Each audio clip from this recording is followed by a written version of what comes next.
Shalom, bersama saya Pendeta Reza Abraham dalam ringkasan pelajaran Sekolah Sabat 5 menit. Di pelajaran yang ke-6 di triwulan ini kita belajar tentang para pejuang doa. Mari kita lihat pelajaran di belakang ini. Saya membagi pelajaran Sekolah Sabat sepanjang satu pekan ini menjadi 4 bagian seperti ini. Dari pelajaran hari Minggu sampai dengan pelajaran hari Kamis. Di bagian yang pertama yaitu pelajaran hari Minggu saya beri judul Daniel. Kemudian pelajaran hari Senin adalah tokoh-tokoh lainnya. Pelajaran hari Selasa Henok, dan pelajaran hari Rabu dan Kamis saya jadikan satu, itu adalah Musa.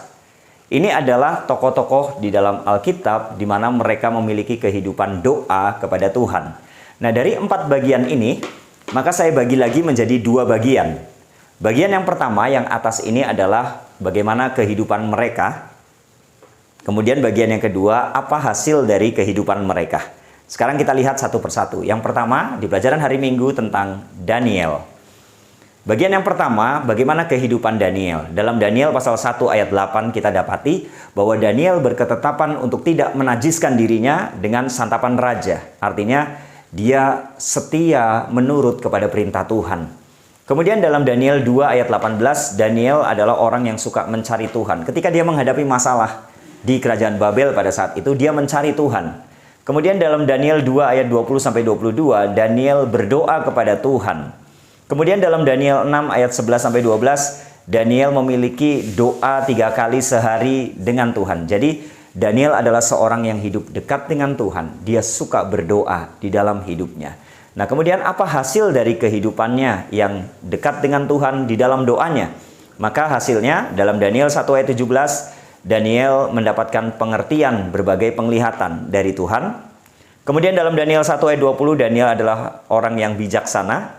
Kemudian dalam Daniel 4 ayat 9-10, Daniel mendapatkan roh Allah di dalam kehidupannya. Jadi ini hasilnya dari hubungannya dengan Tuhan melalui doa. Sekarang yang kedua, di pelajaran hari Senin, tokoh-tokoh. Ini ada banyak tokoh yang kita dapatkan. Bagian yang pertama, bagaimana kehidupan mereka. Jadi ada di dalam Alkitab dicatat tentang bagaimana mereka berdoa dengan cara berlutut. Dalam Daniel 6 ayat 11, Daniel mempraktekkan doa berlutut di hadapan Tuhan. Kemudian Lukas 22 ayat 41, Yesus juga berlutut berdoa kepada Bapaknya. Kemudian di dalam Kisah pasal 7 ayat 60, Stefanus pada waktu dilempari batu dia berlutut berdoa kepada Tuhan. Tetapi ada juga berdoa dengan cara berdiri. Dalam 2 Tawarik 20 ayat 5, Yosafat dia berdiri di hadapan Tuhan, dia berseru kepada Tuhan. Ayub 30 ayat 20, Ayub juga sama, dia berdoa berdiri di hadapan Tuhan.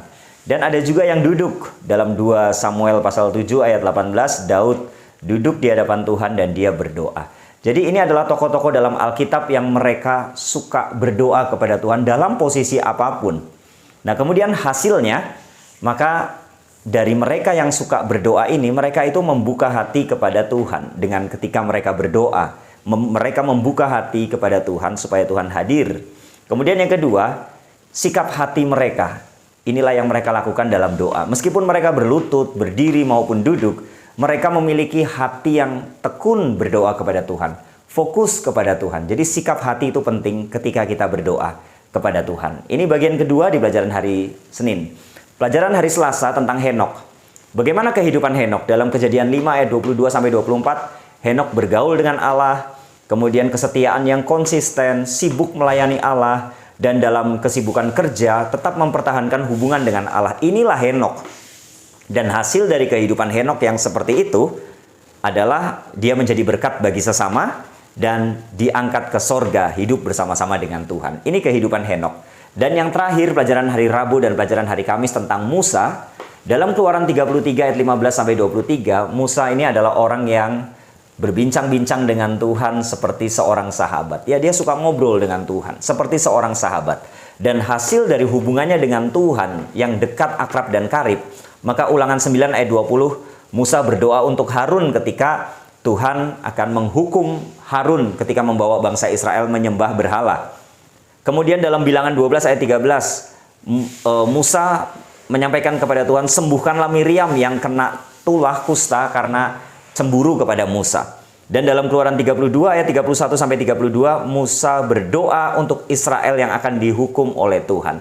Jadi dalam hal ini, Musa memiliki hubungan dengan Tuhan, hasilnya adalah dia orang yang suka mengampuni, orang yang suka berdoa, menjadi perantara bagi orang lain. Inilah tokoh-tokoh dalam Alkitab, mereka punya pengalaman doa dan mereka memiliki hasil yang luar biasa. Kita akan diskusi di kelompok UKSS masing-masing. Inilah ringkasan pelajaran Sekolah Sahabat sepanjang 1 minggu ini. Tuhan memberkati.